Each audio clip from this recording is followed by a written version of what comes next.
आणि आता सांगलीकरांसाठी एक महत्त्वाची बातमी आहे। सांगलीमध्ये भारतीय लष्कराकडून पूरस्थितीची पाहणी केली जाते। सांगलीच्या ज्या सखल भागांमध्ये पुराचं पाणी येतं त्या ठिकाणी ही पथकं तैनात आहेत, तिथे ती पाहणी करतायत। सांगली आणि मिरजमध्ये लष्कराच्या तुकड्या दाखल झाल्यात, काही प्रात्यक्षिकं सुद्धा इथे ठेवण्यात आलेली आहेत। सांगलीमध्ये सध्या पूरस्थिती निर्माण झाल्यामुळे खबरदारी घेतली जाते। लष्कराच्या 90 जवानांसह 10 अधिकाऱ्यांची तुकडी सांगलीमध्ये दाखल झाली आहे। सांगलीतील कृष्णा वारणा नदीच्या पाणी पातळीमध्ये वाढ झालेली आहे। खबरदारी म्हणून आर्मीच्या पथकाला पाचारण करण्यात आल्याचं जिल्हा प्रशासनानं सांगितलेलं आहे।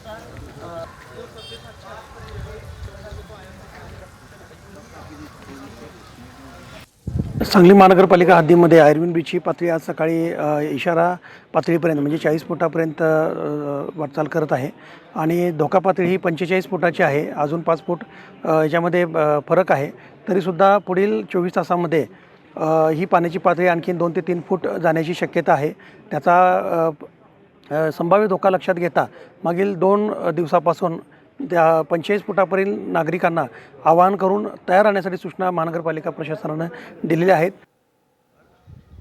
सांगलीच्या पूरपट्ट्यामध्ये जवान पाहणी करतात आणि याचा आढावा घेतला आमचे प्रतिनिधी विजय पाटील यांनी। पाहूयात।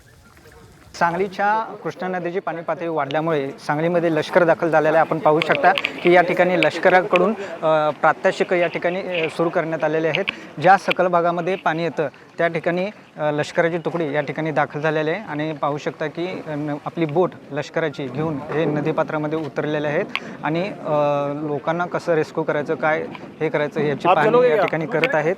त्याचबरोबर सांगली शहराच्या सकल भागामध्ये ज्या ठिकाणी पाणी येतं त्याचाही या ठिकाणी आढावा घेण्यात आलेला आहे।